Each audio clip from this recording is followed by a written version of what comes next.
This is the Night Owls Disc Golf Podcast. I'm Shane. I'm JP. And I'm Ben. And I'm Josh Hofstra, and me and Ben have the same blue snowball. So, sorry. See, it works perfectly. So, Josh, you are the front half of the mullet, as you've self-described yourself in our last conversation we had. So, what's new in the life of you? A lot. I think the last time we talked, I was actually in a different location altogether, and there's been a lot of movement. I think that was maybe, 3-4 months ago that I was on? Yeah, maybe 5 months ago? September? Yeah, maybe about 5 months ago, something like that. Okay. Yeah, so, signings. The amount of people that I've talked with has been absolutely insane. Never thought that I would have the opportunity to do that. And so, been a blessing, been busy, been an experience, to say the least. Sure, and you have a role change, too. Yes, so I've gone from being the front half of the mullet to just like the pretty looking side of the mullet, right? So I just handle the marketing and business development side now. It's pretty cool. I went from managing the team, managing sales, setting up new vendors, and we have hired a bunch of absolute rock stars. We've got Sheldon, who manages our team and events. He's a TD in the area that's been running events for us for the past year and a half. And then we hired Nicholas Gartner to run the shipping side with Barb, who's actually Terry, the owner's wife. We're filling in roles left and right as we grow as a company, and it's truly a blessing to see after being one of the few, the proud, the bold, who works at Lone Star by himself with the other Dillards for the past year. So very, very, very cool to see the growth of the company. So what's your size up to as far as disc golf dedicated workers? Yeah, so I think we had, last time we talked, I want to say we had 6 or 7, and I think we're up to maybe 15 now. Great. Maybe 15, maybe 20 in total. That's not including the guys in the back who are running the discs. That's just people attending events, getting discs out, helping me with marketing. I've been working with an intern. Shout out to Dominic Carosa. He's been doing a lot of the videos for me, like the Hideaway Open, front 9, back 9. That was all Dominic. I didn't have any hand in that. He basically sent me the file and said, hey, feel free to post. So shout out to him. Hoping to bring him on the team here pretty soon to help create more content. I mean, more pros, more content. It's needed. Yeah, that's great. So let's get the elephant in the room addressed here. So there was a leak for Emerson Keith going to Lone Star. And yes, I believe the culprit is on one of these cameras here. So, Ben, you want to chime in and have your discussion? I mean, I don't know where Josh stands. I think that we've mended our relationship over Twitter.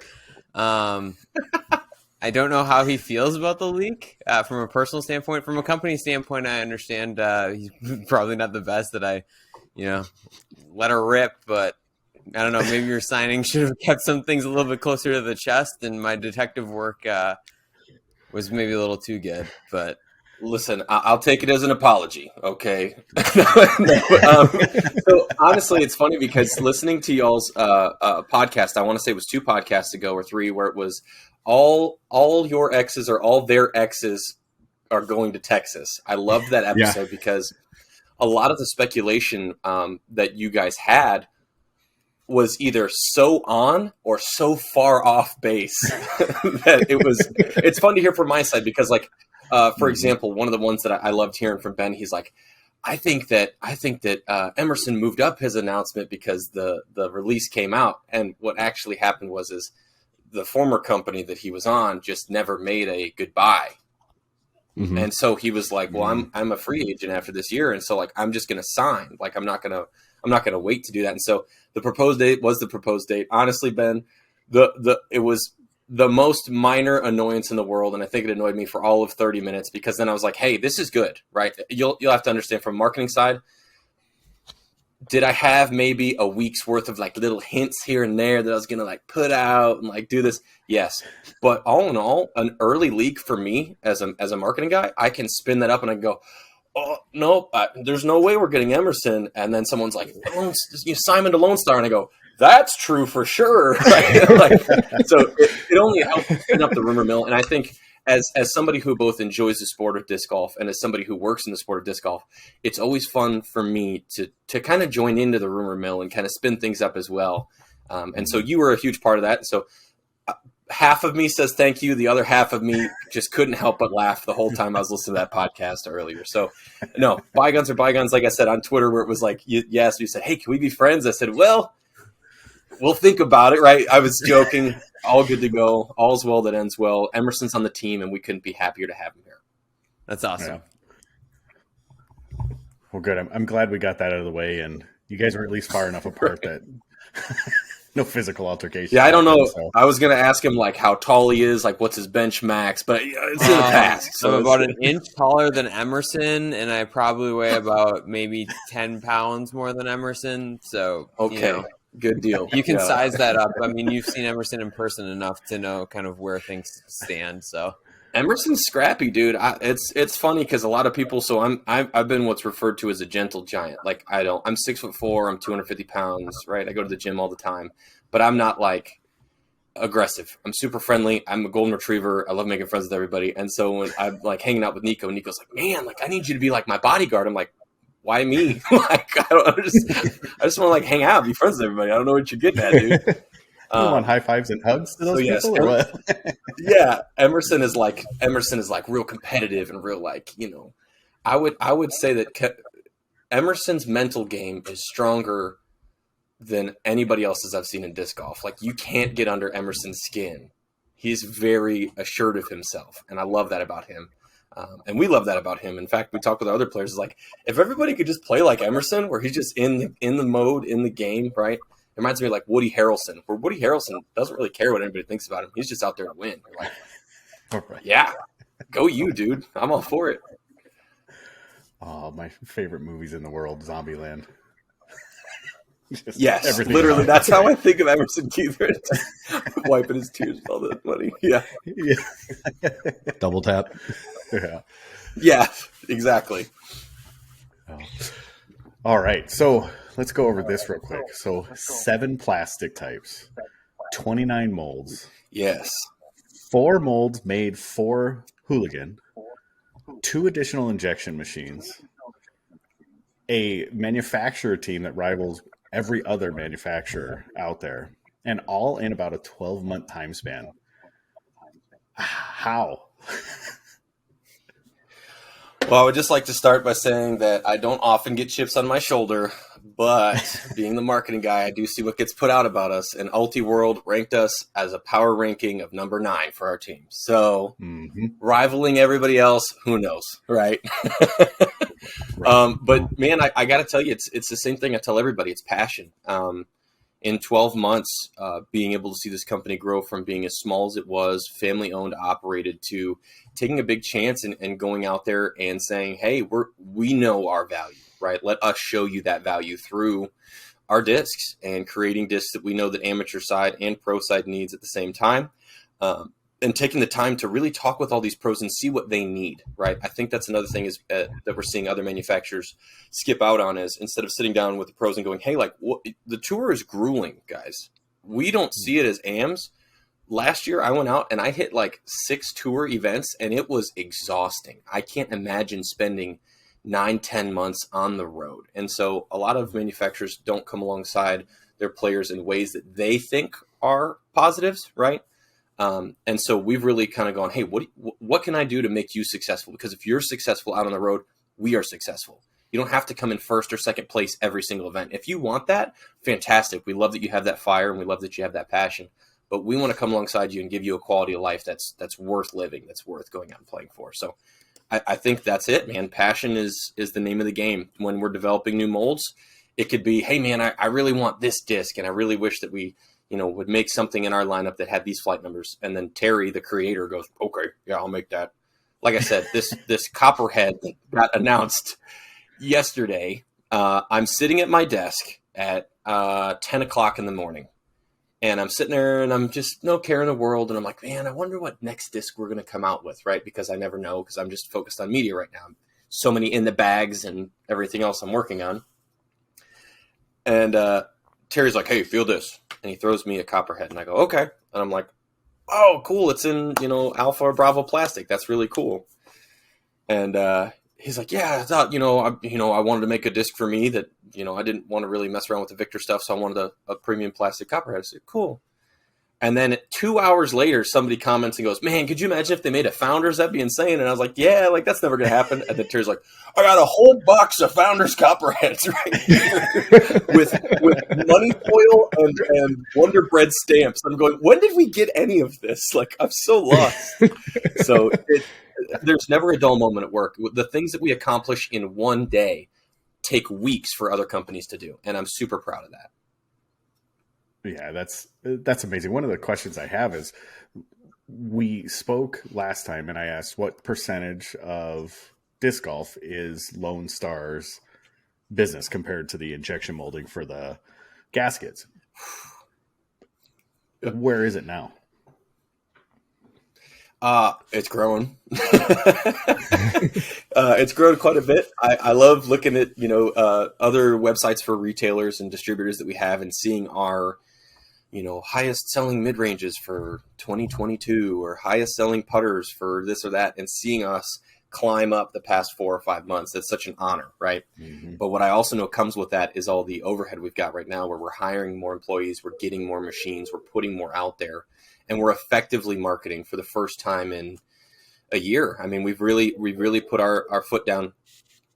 We have had 300% growth compounding for 3 months in a row on all of our socials and YouTube. That's great. That's insane. That means we grew 300%, and then from there we grew another 300%. I've never seen it before in my life, so something's working. But yeah, to put it simply, we've had to relegate a lot more machine space to discs in the past 6 months than anyone thought possible, even the ownership. I like to act like I was super confident, like I knew this was going to happen. It was all part of my marketing strategy and whatever else. But at the end of the day, the outreach and support that we've had has been not a miracle, right? Because that would mean that something else came into play. But the amount of hard work that we've put in has been received by the community, and I couldn't be more grateful for that. That's very cool. Mm-hmm. Do you foresee outgrowing your current warehouse and disc and pro shop operation by the end of 2023? I think, yeah, by like summer. We've actually already, so to explain this again, being an outside, I love doing podcasts and I love talking with you guys because it really gives me an outside perspective. Sometimes I get stuck in a rut, right? Because we are such fast workers that I go, I'm not doing enough. I'm only produced 3 in the bags this week. I'm not doing enough, right? As one person. And then I go, oh yeah, this facility that has 4 buildings, 1, 2, 3, 4, 4 buildings on it. I think we're on 16 acres. We have a 9-hole course up front, right? I go, oh man, like, we're all right. We're going to plateau eventually, right? No, now we have to move one of the warehouses holds Terry's boat and his massive fifth wheel. And we're moving those off site so that we could build out the rest of our warehouse. And I'm going, again, the ceiling is imaginably high, right? So I always tell everybody new lows, new highs. And so going into 2023, the new low and new high, literally the low is going, oh, where are we going to put everything?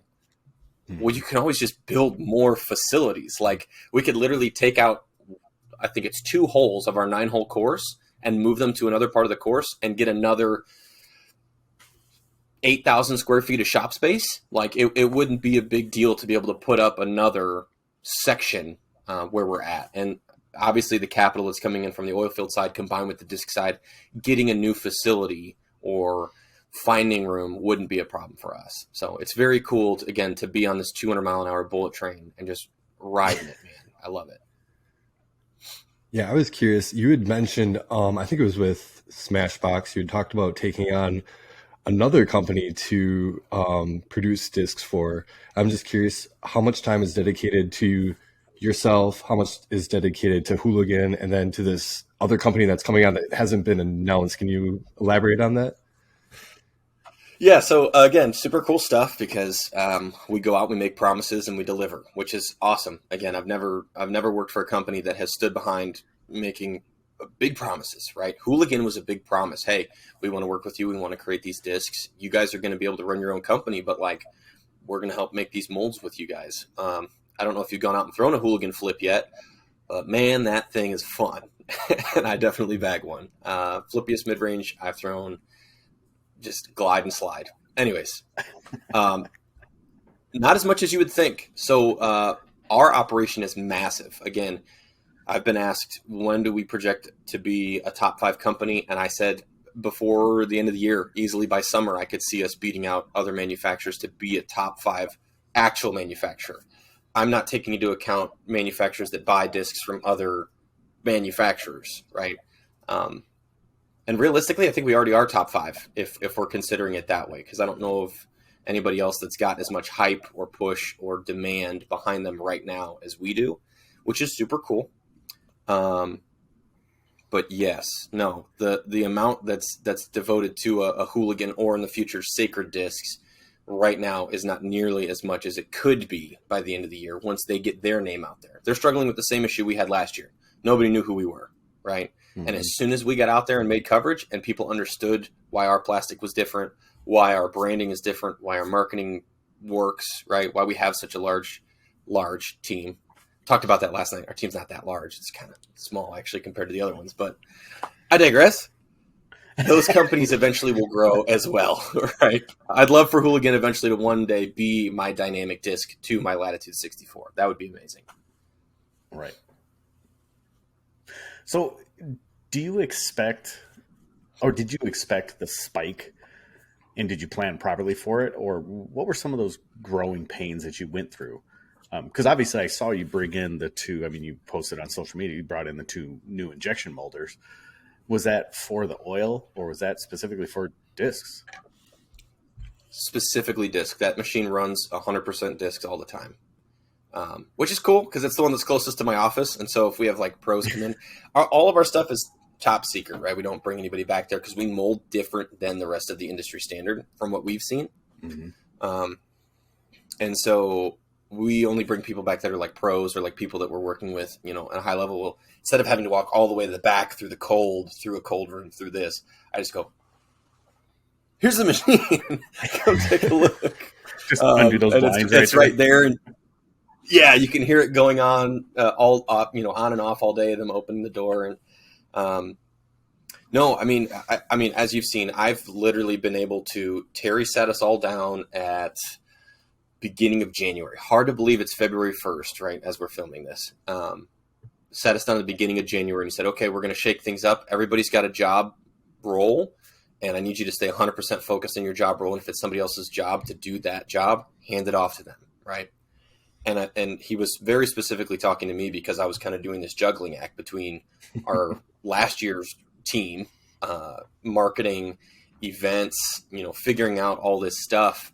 It's been a real eye-opener for me. Effective marketing for us has gotten us monetized on YouTube. Effective marketing for us has gotten us 7,500 Instagram likes when we started off with 4,000 at the beginning of the year. I think we're approaching 16.5 on Facebook likes when we were at 10. November, we're like, we got to 12,000 likes. This is great. And then it's just like now that we've actually taken the time to sit down and formulate strategies and produce content, it's been massive for us. So right people in the right seats is a management term that I hear often, I've used often. And right now we've got that. The biggest hurdle before, the biggest growing pain was not having those people there to help out at that time. So production isn't an issue as far as getting the plastic. Oh, yeah, no. Yeah, well, again, everybody else is like, I just can't get enough disc. And it's like, oh, we'll just get another machine if that's the problem. Oh, we just need more material? Hey, can I get twice the amount of material that I got last time? Thank you so much. Yeah, we don't suffer what the industry's doing. And in fact, we switched to double shifts. So to keep up with what we've got, we said, hey, well, we already have 6 machines, so we might as well run a double shift, right? Because then it technically doubles. Now you appear to have 12 machines in a normal workout, right? And that in and of itself, I came into work Monday morning and I was like, where did all these discs come from? They're like, oh, well, over the weekend we were running double shifts. I was like, okay, like I didn't even, the amount of production has gone up significantly. So yes, no, production is not an issue with us, which is great. Great. So let's get into the team and the manufacturer team. So Yes. I'm very open that I think it was a brilliant move. I think obviously it rubbed some people the wrong way, and I think they're dumb, for lack of an educated term.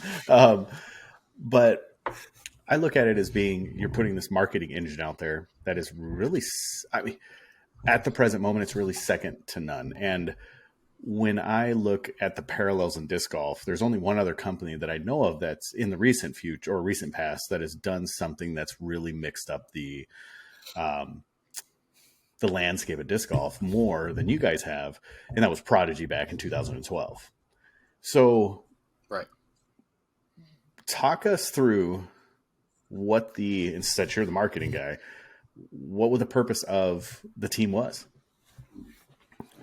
Yeah. So the biggest thing in all of this is when we started talking about having a team, we were like, well, what does a team look like? Like, what do we want it to be? And we all sat down and it was like, it's us, right? We're all amateurs. I've been a huge Nico fan. I've been a huge Emerson fan. He was the first in the bag that I ever watched was Emerson Keith.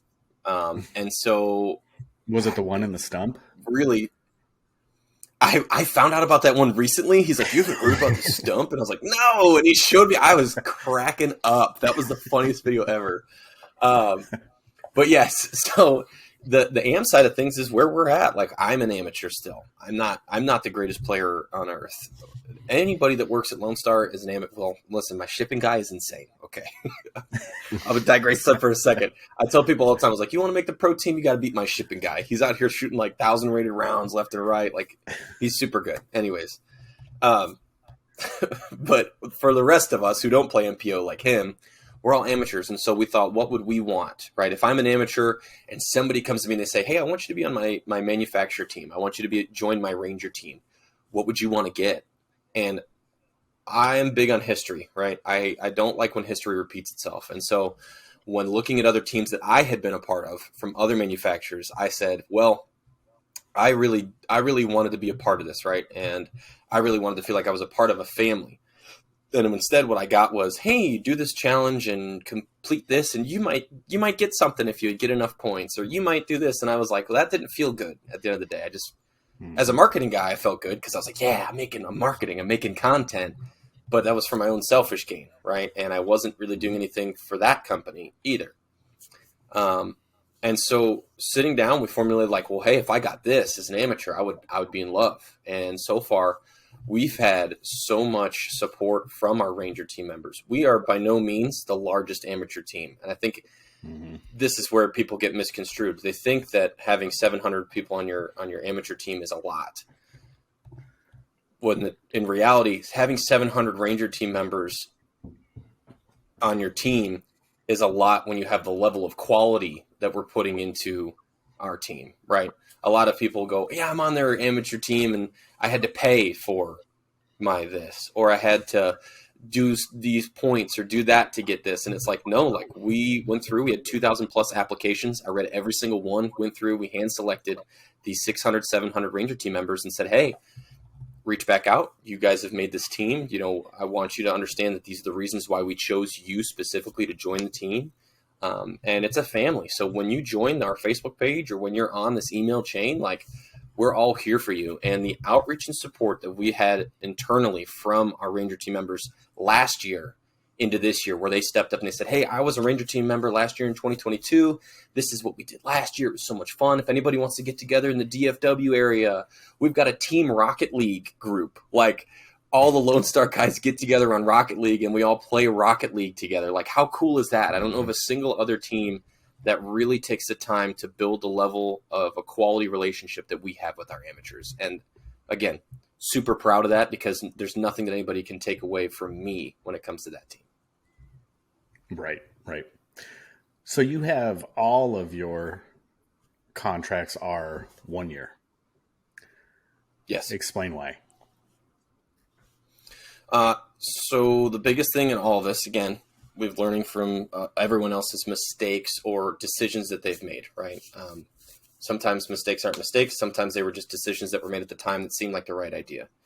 And one of the things talking with internally amongst ourselves and with pros that happens is you go, Nico LaCastro, let's say Nico LaCastro comes off of, this suspension and he's had a rough time, right? And we go, hey, we want to get you in here. We want to get you some discs and get you taken care of and get you back out on tour because we believe in you and we think you're one of the greatest disc golfers of all time.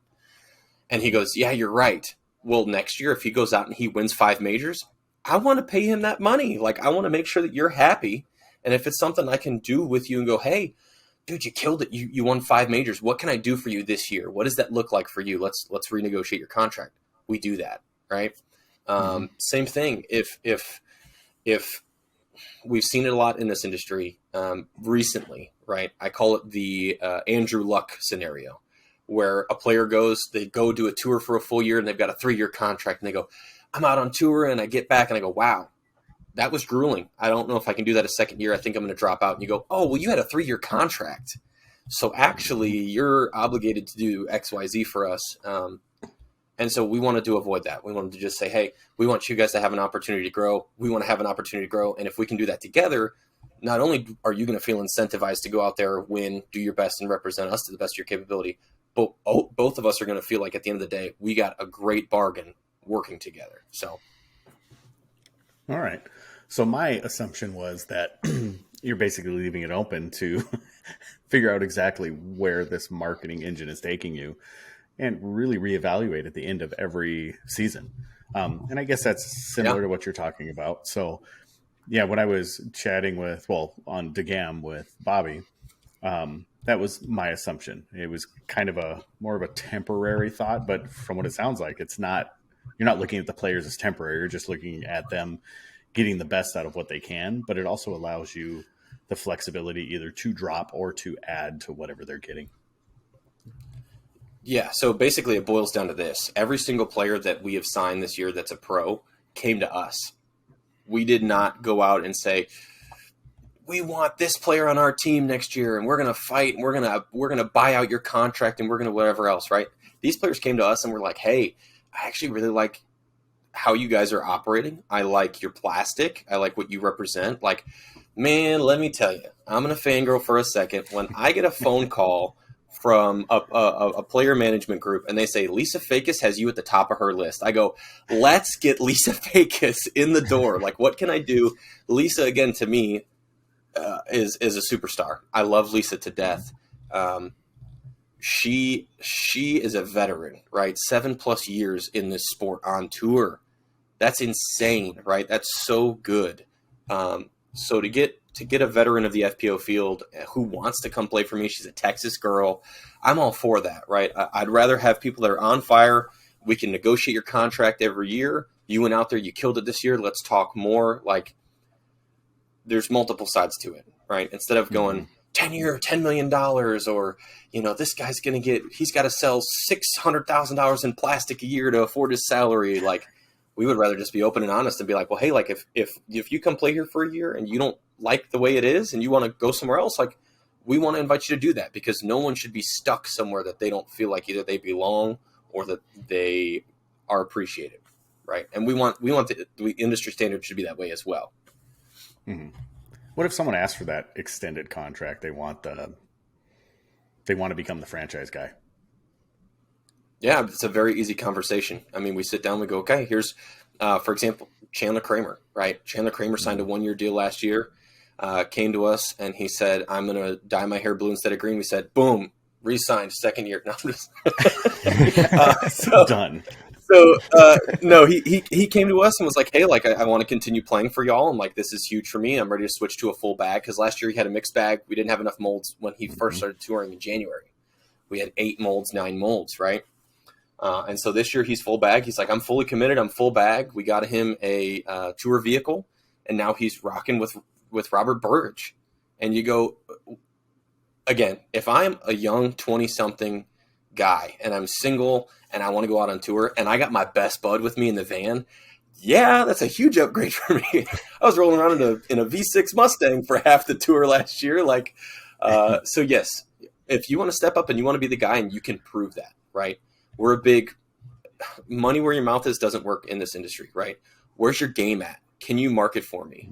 The hardest working person right now on our team, Leah Sinagini. That girl's out there training every single day. She is marketing every single day. Nico LaCastro, he's out there marketing every single day, training every single day. They both have something to prove. Leah wants to show us her value. Nico wants to show us his value. We've instilled that value into them. You go, hey, I've got your back if you get mine, right? I'm kind of like the PR manager for them as well, where I'm like, hey, here's a new hot trend. Hey, have you checked this out on CapCut? Like, how can I come alongside you to build your brand alongside Lone Star? I don't want you to just be Lone Star's Nico LaCastro. I want you to be Nico LaCastro who's coming to play for Lone Star Disc. So trust me, as a marketing guy, this is my stuff. I love it. Right? Sure. Yeah. I don't want to keep dominating the conversation. You guys have anything?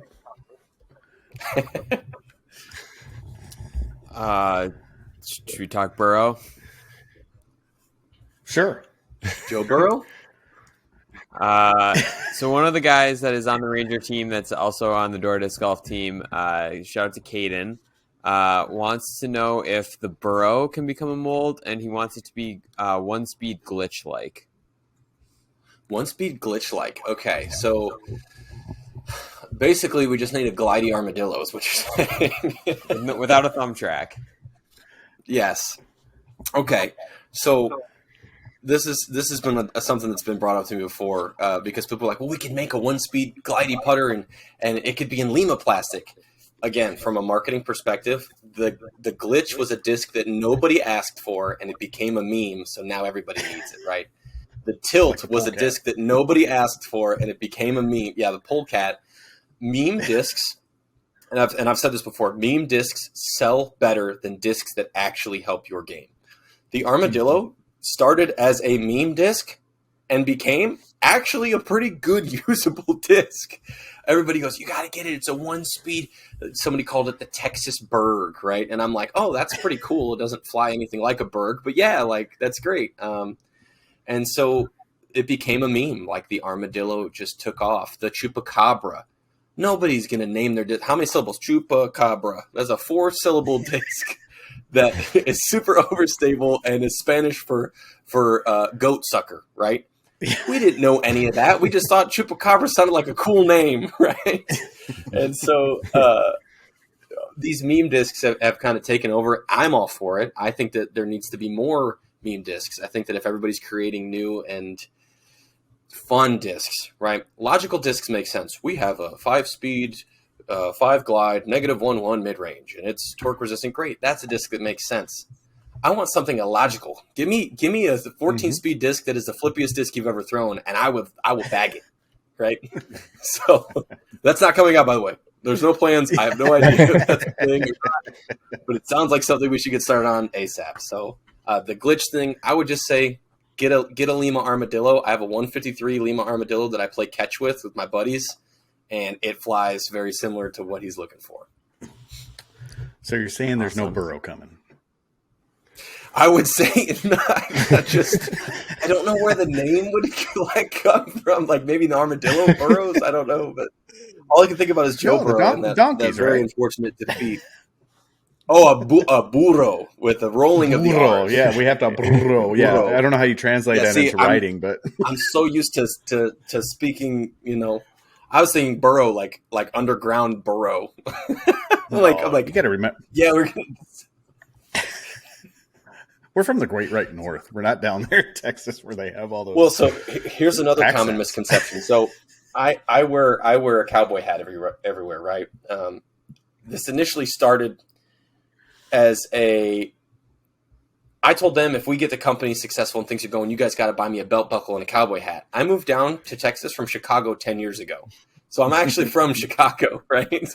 And they never bought me the hat. And so I bought this hat at a gas station in Texas on the way to, I think it was Worlds or Junior Worlds, right? And I wore it and it instantly became synonymous with my brand. That's who I am now. I'm Howdy Hofstra, right? That's how people know me. I had Mason Ford from 4 holes over. Howdy Hofstra, what's up, cowboy? And in the middle of Worlds. like in the middle of competition, is screaming out my name because I'm this 6'4" walking billboard with a cowboy hat, and I'm like, this is me now. Like, I guess this is who I am. And so, trust me, I am also from the Great White North, and so I understand your pain. It's been a way of life for me for the past 10 years, and I wouldn't trade it for anything. Texas just does it better, man. I promise you guys. One question that we had what Lone submitted. Star's doing. Right. One question that we had submitted was from a Ranger team member who was just kind of curious. Over the last couple of weeks, there's been a few days where the entire site's been sold out. So that's a good problem and a bad problem to have if you're a Ranger team member, because if you're trying to get ready to go and there's new items hitting. So I guess the question was, how fast are you guys able to turn over the website? Is this a problem that you guys are aware of and you're working on, or is it just kind of one of the natures of the beast at this stage of the game? Yeah. So again, it's I can't. I'm sorry to laugh, but I can't help but, like, from an outside perspective, it's like there's never anything in stock. These guys can't keep up. Whatever. On the inside, Terry one day was just like, hey, can you just shut down the website for a day? We'll catch up with these dealer orders, and then we'll put everything back on tomorrow. Like, these like minute decisions that affect a larger whole that we're experiencing for the first time as a small company, where you go, yeah, we shut down the website for basically one day, and then all of a sudden everybody's like, the house is on fire, right? And you're like, oh, actually everything's fine. We were just catching up with dealer orders for a day. So sorry about that, guys. Like, we'll put everything back on. And so, for example, we just had I think it was a 4,100 glow disc order come in from one of our distributors. Okay, let me go count what I have on the shelves real fast and then figure out what else we need in production. So yes, I think I wish what I want to start doing is something called the Lone Star Lowdown, where every Monday I just put out like maybe a 3-minute video for people, and I just go, hey, just a heads up, last week we shut the shop down. We were just catching up with dealer orders. You guys should see, the stock reset, because that I think would help with situations like this where people are like, oh my God, they can't keep up. Like, I remember it felt to me like Castaplast in 2020 when people were like, I got to buy a burger for $120. Like, you just couldn't find the plastic anywhere. And I'm like, well, no, like, everything's fine, guys. Like, we can produce. We're good. We just wanted to take a moment to catch up. That's all that was. So very, very good question. Very good question. And again, day-to-day stuff, going from a small company to a large company, where that decision used to not affect anyone because no one was ordering from our online store. And now we have an entire, team of people that order from our store or prefer to go, to one of our dealers. I always send them, I say, hey, our website's great, but I would really like you to go visit Door Disc Golf, right? I'd really like you to go visit one of our other retailers because our site's great. Their site's going to be better, So we like to take care of our dealers. It's a good thing. That brings up a question I have. I mean, we have, internally, obviously direct to consumer is the most efficient, easy way to bring those dollars back in. You also have a manufacturer network. You have a distribution network also. I mean, I'm assuming between like Grip or Infinite or whoever it is that pushes your disc out on more higher scale. How do you prioritize and how do you deal with that, especially being new in this company, in this industry? Where's the mindset behind that? And obviously, if you've spoken to it already just with your last answer that you shut down the site so you could keep back up with wholesale orders. But if you could speak to that and where the priorities lie and how you guys came to that conclusions. Yeah, so it's pretty cool. Since we operate, again, it's a very simple answer. And I laugh because it should be more, well, as our business standard practices to do it this way or that way. If you place an order before somebody else places an order, your order takes importance, right? We recently had this come into play with pre-orders for the Frio and Seguin that are dropping February 4th. Visit your local, blah, blah, Lone Star dealer to pick up your Frio and Seguin. Sorry. I know. So this is what happens is we go, hey guys, we're going to send out an order for a pre-order, right? We're starting to do that more frequently now to catch up so that we don't have here's 40,000 discs we have to deliver by today, right? And so by doing that, we've been able to set, okay, these guys ordered first. They were the first in the gate. They got it. These guys are next. These guys are next. These guys are next. There is no other precedence, right? If you had, right, I'm assuming you were busy, you run a business, you're going to check your emails when you can. those guys that are sitting there and they go, oh, I just got an email from Lone Star, and they put in an order, I'm going to be able to get to you first, right? We have a stack of orders sitting at the shop that are just order. Okay, this guy needs this, great. He goes out. This guy needs this, great. It's the next one in line. It's the next one in line. And so we found that just to be the quote unquote fair way to do it, right? I can understand if say somebody like an Infinite goes, I need 100,000 discs. Great, you need 100,000 discs, but we also have this guy who ordered 10, and so I'm not going to make him wait for 6 weeks for his 10. If I can get him his 10 right now and build up your order in the background using my machines, right? I've recently last year I got into an argument with another manufacturer, quotations, right, over distributing our plastics. I personally, as the media guy, don't know every single retailer that we sell to. That is because not only do we have our own dealer network, but our distributors through Discs Unlimited and through Infinite Disc also have their own dealer networks. And so the question was, well, how can you form a good relationship with your dealers if they're going through distributors? And I go, by being the company that we are. If those companies at any point in time want to come to me and ask me a question, I'm an open book. Feel free. If you have questions about our product and you don't carry it in your store, shoot me an email, shoot info an email. Let us know how we can come alongside you. And you don't have to order direct with us. It can be through a distributor or a third party. I mean, disc golf really wouldn't exist. Think of Dynamic Discs. They weren't a manufacturer first. They were a retailer first. And then they got into the manufacturing game. So the growth of the sport isn't just based on one person's mindset. And so that's something that I think us coming in is almost a breath of fresh air on the manufacturing side, on the team side, on the disc golf side. All of it is new to the game, semi-new to us as well, but we're able to execute it efficiently, which is what we're here for. Great. Anything else, boys? Oh, I wanted to ask last my time you were last question was on, we talked about. Oh, sorry, Ben. My question was just you talked about about the rock, paper, All right, JP, go for it. We'll give it to JP. Fine. Go, Ben. Go, Ben. Okay, Radio silence. Nobody talks. It's my turn now. Go ahead, Ben. My question was just a lot of whenever you drop a new mold, obviously it goes bonkers from the consumer side and everybody's so stoked. But if you miss it, you kind of miss for a while. Is there going to be kind of a change in production on an emphasis of the new mold? So like the Frio, we know will definitely sell out very quickly. Is that going to be an emphasis? And then with the Seguin and then the Brazos, is that like they're going to take a production emphasis? Yeah, as far as I know, what I've seen is as orders come in is what we decide for our production levels, right? We keep everything as stocked as possible. And when you're in the industry of creating custom stamped discs that want certain plastics, that want certain this, sometimes things can get closer to out of stock. And so you need to change your production schedule a little bit more. I wouldn't be able to speak too much on that, but I know that the guys in the back, we've worked with several different ways of running a production schedule. And right now we've got one that seems to work really well, where anytime it's like, hey, we need 50 Bravo Seguins, we just make triple or quadruple the amount.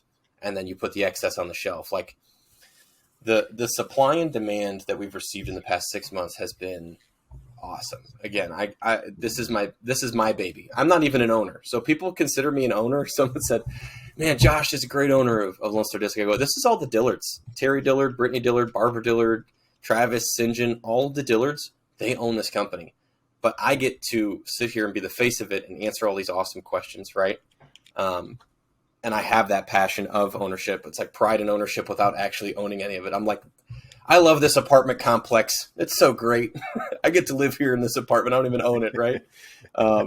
And so, yeah, the production schedule stuff, I'm sure that they're working on something where when we drop these new molds, I know we've upped the amount that we produce before we announce that there are molds available, simply because the demand has been so high, especially to our team. You got to understand, we went from like a 200, 300 person team last year. Actually, it's 215 people on last year's team. And now we have, I think, close to 800 or 900 people, including our pros, who now, if I go, the Frio's out, and we put 1,000 on our website for team access only. Those 1,000 will be gone in 30 minutes. Because that's barely 1.2, 1.1 per person, right? So yes, our production level has increased. The way that we've been doing drops has increased, and overall, I think our strategies have gotten larger to accommodate the amount that's going out the door now.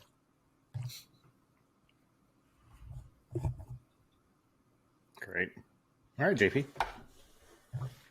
No, I was going to ask, last time we were on, you were talking about production and having families of discs, like the Walker and the Texas Ranger were like the same bottom, but like different flight plates.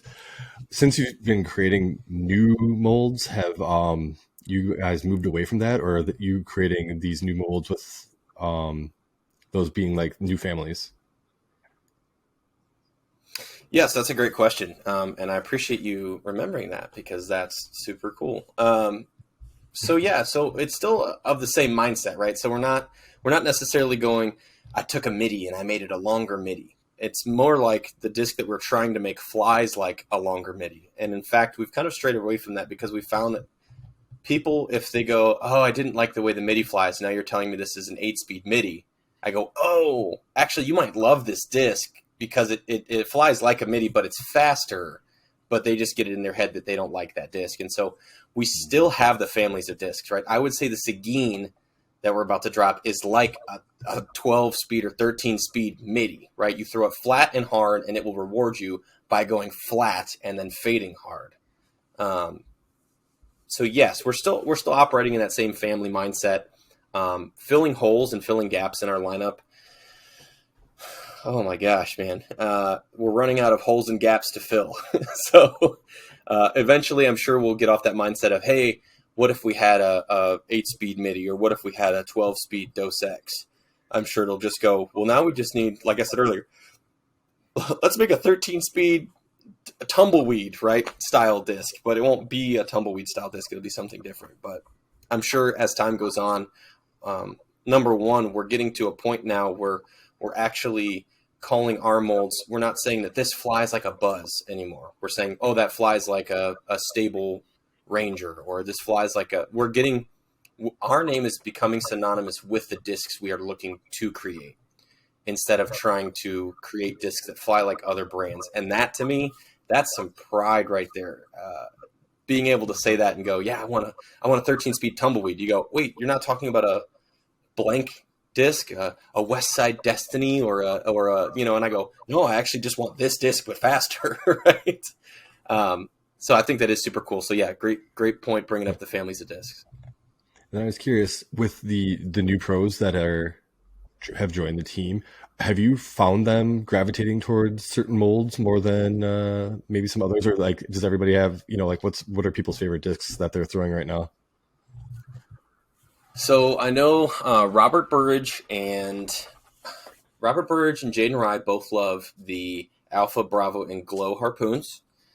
Emerson is a massive Frio fan, massive Bayonet fan. Nico, Chandler, Emerson. Actually, there's not a single pro that I can think of that doesn't love the Bayonet. The Bayonet is hands down one of their favorite distance drivers. I tried to explain this to people. A 13-speed disc requires a 13-speed arm to achieve the flight numbers you're looking for. And so a lot of people have come and they're like, my Bayonet is just a touch less stable than my Warbird. And I go, well, how stable is your Warbird? Because I know if I'm warmed up and I've got my snap going and my form's down, my Warbird's turning, right? My Warbird's going to turn and flex and go out. My Bayonets are going to turn and flex and then come out. After that, if I'm not warmed up and I'm cold, that Bayonet is beefy, right? The same Bayonet that I was just turning over the day before is not turning over. Excuse me, I have to use the correct terminology. If I'm getting it to perform turn, and then all of a sudden it's not, it's more than likely a user error and not the disc. The disc doesn't change, right? It's the archer, not the arrow, is what we've been told in our saying. So Bayonet's a big one. The curl, everybody loves the curl. Curl's great for rollers for the guys, for long distance kind of turnover shots for the guys. FPO is getting big distance out of the tumbleweed and the curl. Lariat is another big favorite between everybody. We do a lot of armadillo only rounds because that just sounds like a good time. Shockingly, the Superdillo, shockingly, the BB6, a disc that did not receive any love last year, is now receiving all the love. Nico, Emerson, basically all the new core of pros that we've got this year are like, this is one of the best discs y'all have ever made. It's just a fast putter. And I'm like, okay, that's great. I love the BB6. I've bagged one for the past year and a half, so I have no complaints. Just glad somebody else agrees with me and I'm not crazy. So yes, No, tons of discs to love in our understable lineup. mids there are. That's a huge compliment. I appreciate that. Yeah. So do you have a hard stop on the molds that you're going to produce? I mean, or are you going to continue Innova style and just hundreds of molds? So we want to learn from others, right? And the thing is, when you've got 160 molds and Jennifer Allen only throws 6, I don't think we need 160 molds. Shout out Jen Allen. She's real cool, peeps. But Is that a plug? Are you calling her? Are you trying to get no, I'm just letting her know that there's no hatred there. I'm just letting her know. Again, the relationships that I've formed with some of these pros, meeting them and being a golden retriever myself, again, I could tell you guys stories for days. We're at, I think it's Bourbon Cowboy in Emporia, Kansas, and I'm over there, and I've never done the basketball machine thing. And I had just met Greg Barsby the night before, and he was shooting pool, and we just got to talking, and we became like good buds, right? And so he comes in, and I was like, I wonder if I can shoot the basket with like 2 hands, like I see the guys. And I was 2 points off the record, and I'm just going, and Barsby comes into the bar, and he's like, Hofstra! Ah! And I was like, me? Like, Greg Barsby, we just met yesterday, and you're like, call me out in front of the bar. Anyway, so little moments like that. Jen had a ton of fun hanging out with her last year. We did a bunch of putting after Pro Worlds and just kind of hanging out. And so, yeah, no, anyways, that was you guys got to keep me on track. I'm just all over the place. No. I'm We caffeinated. like the tangents. Okay, I'm a big tangent guy. If you ever want to just sit down and hear war stories, I've got hundreds of them. But yes, the Innova style of releasing 160 molds, that's never our plan. Our plan is not to do that. Our plan is to continue moving forward and making molds that make sense for our lineup and make sense for our pros. We don't ever want to release a disc that becomes unusable or, for example, we've already got the MIDI. There's really not a point in us making another 5503 mid-range. That just wouldn't make sense to me. I've seen other companies where they have their flagship fairway driver, and then they release a fairway driver with the same flight numbers, and I go, from my marketing brain, it doesn't make sense, but maybe they know something I don't, right? Maybe I haven't figured something out. But to me, it just doesn't make sense. I would just rebrand the other disc to be more popular. Anyways, yes. So no, the plan was never to do that. And then we ended up releasing, we're going to slow down. We're going to stop releasing as many molds this year. And then we dropped 3 in January. And I was like, what have we done? So that brings me to my next question. 2023, what does it hold for Lone Star? I mean, what are your big grand plans? And then with that, if you can drop a little exclusive, with us, I won't complain. Yeah, the big thing. Sorry, you cut out there for a second. The big thing for 2023 is definitely efficiency. Right, we want to be able to be efficient with our mold production. We want to be able to be efficient with taking care of our pros. We'd love to get some podium finishes. Right, Chandler Kramer taking 5th at the European Open last year was like an eye opener for everybody. Like, wait a second, there's another manufacturer out there that can have a top 5 finish at a major, especially overseas, and it's this green-haired kid that's wearing highlighter orange shirts and shoes everywhere he goes. And so that sort of attention is stuff that we don't need, but I feel is warranted, right? I feel like at the end of the day, we've put together a team and we have the production level that we kind of deserve to be recognized for all the hard work that we've put into not only our company so far, but that we're putting into the sport every day. I know we're trying to do a lot of active stuff with juniors this year. We think that the junior market is very, very underserved. And it's a huge passion project for Travis Dillard, the president. And I know we're trying to work on something big this year that's going to help revolutionize that, because what Edge Disc Golf is doing and what Junior Worlds is doing is fantastic. We just need to be able to share that with everyone everywhere. We're, as you guys know, your local events, your local putting leagues, your local flex starts, right? What do you see? 90% of it's men, 10% of it's women. How many of it are juniors? Probably close to 0%. You're not seeing a ton of juniors attend these weekly minis, putting leagues and stuff. Meanwhile, you go to a youth soccer league or a bowling alley, there's going to be kids everywhere. And so we really think that there's something that's missing from the sport on the junior side of things that can really invite those kids to come out and play disc golf. And that's what we want to do this year. Podium finishes, be more efficient, and get the juniors more involved.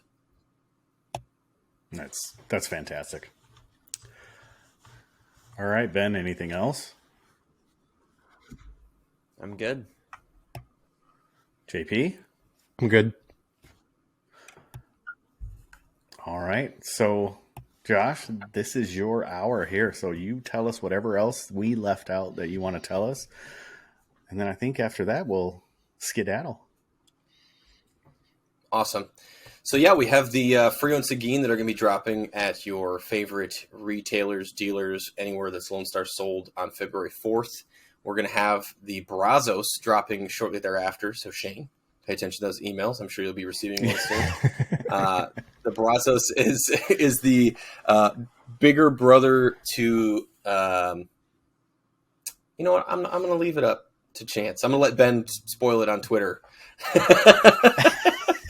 I'll give Ben the inside deets so that he can post on Twitter for me.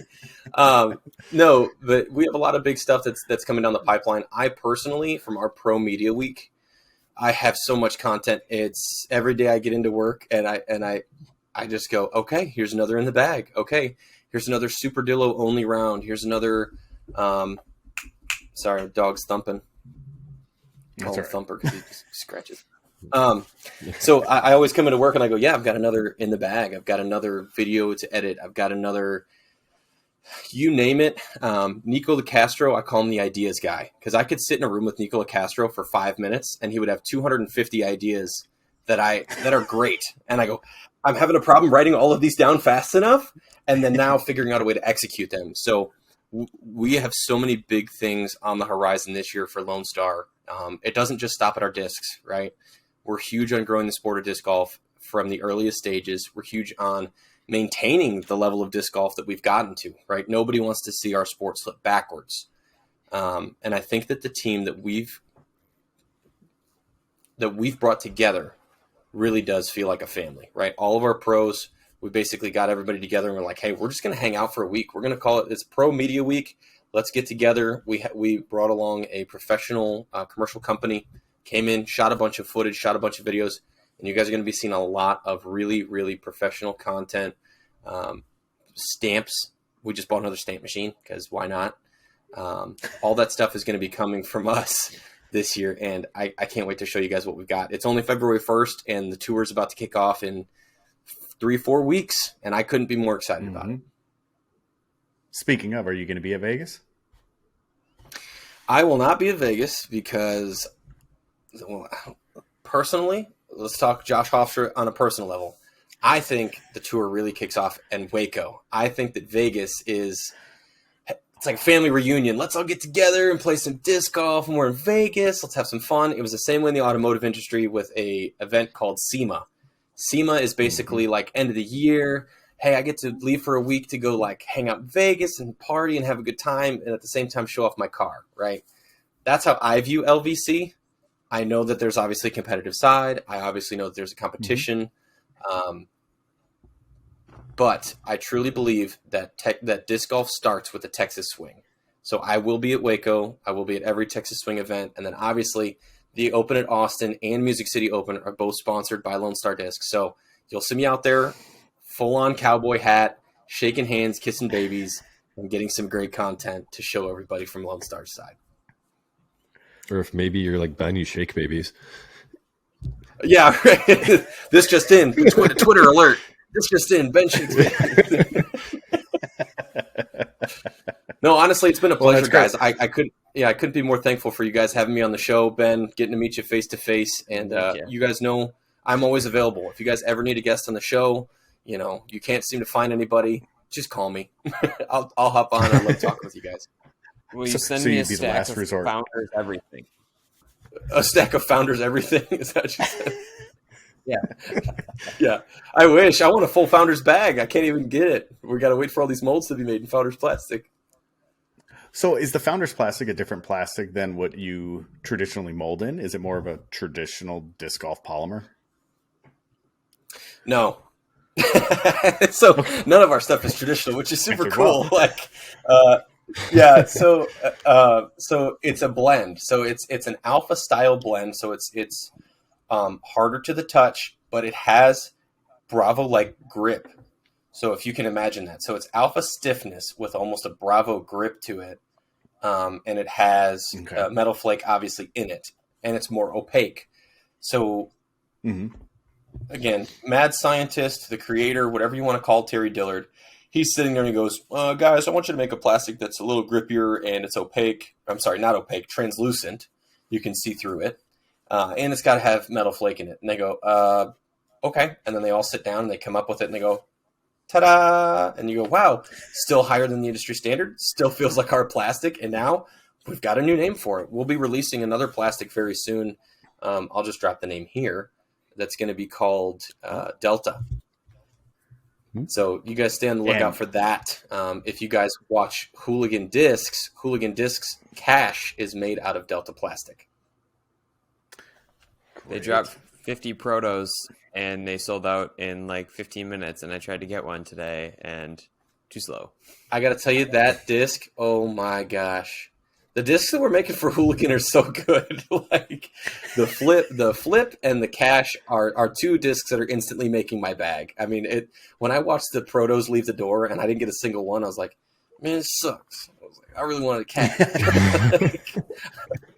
Go ahead. Garrett. I think they're trying to tell you something. They're not giving you any of those things. Oh, dude, I'm telling you. Well, so right now we have a local thing at our Flex League that we run every week. And what it is if you ace with a Lone Star disc during this flex, you get $2,500, but it has to be on film. Okay. So that's huge, right? So you can go out to one of our local courses and ace with a Lone Star disc and get $2,500 as long as it's on film and it's usable film. Yeah. So what did I do? I took all the Hooligan out of the bag that I had. I was like, take the flip out, put the Lone Wolf in, and I was like, if I had a cash that I would have been putting with, I'd have just put a Jackrabbit in. Like, there's so many cool things about this industry and so many cool things about working at Lone Star. I can't even begin to describe it to you guys. Like I said, we may just have to have a war story podcast where it's just all the things I've experienced over 2022 because it's wild. So off camera, you sent me a text asking about JP's OnlyFans. So JP, you want to answer that or what? I mean, if Lone Star wants to sponsor me, I mean, I'd be down for a sponsored OnlyFans. I was asked by somebody earlier what the quickest way to make $150 was, and I was like, "There's so many answers I can think of right now in this day and age. $150 is not a lot of money. Like if you get your toes out, I'm sure somebody's willing to spend the money on it. It's such a weird. This world that we live in is so weird, especially again from a marketing perspective. I mean, listen, I'm not saying that Howdy Hofstra could take off and I could make some money on the side, but I'm just not interested in sharing any form of myself with everybody else. So you heard it here first. So Howdy Hofstra at OnlyFans. No. Oh, God, no. I think that's the only stipulation in our contract. Yeah. Terry said, listen, well, I guess the marketing, see, this is how my brain works. The marketing would be, the cowboy hat stays on. That would be the marketing slogan for my OnlyFans. Sounds like it just needs to happen. Yeah. I'm not sure if that's such a great idea for my public image. $150 to take it off. Yeah, right. Listen, listen. We could go down this path. This could last all night. Trust me.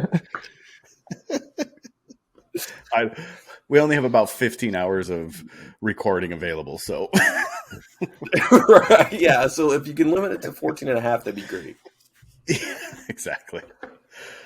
All right, Josh. Well, I appreciate it greatly. It's fantastic talking with you again. And hopefully we see you out there on the tour and I get to meet you face to face pretty soon. But outside of that, really do appreciate it. Yeah, So thanks for anything having me else, on, boys? guys. Like I said, always a blast. Go out there Thank you. supporting Door Disc Golf. Love being here on the podcast. Appreciate y'all. No, I appreciate it very much. All right. As we say, keep it subpar. Peace.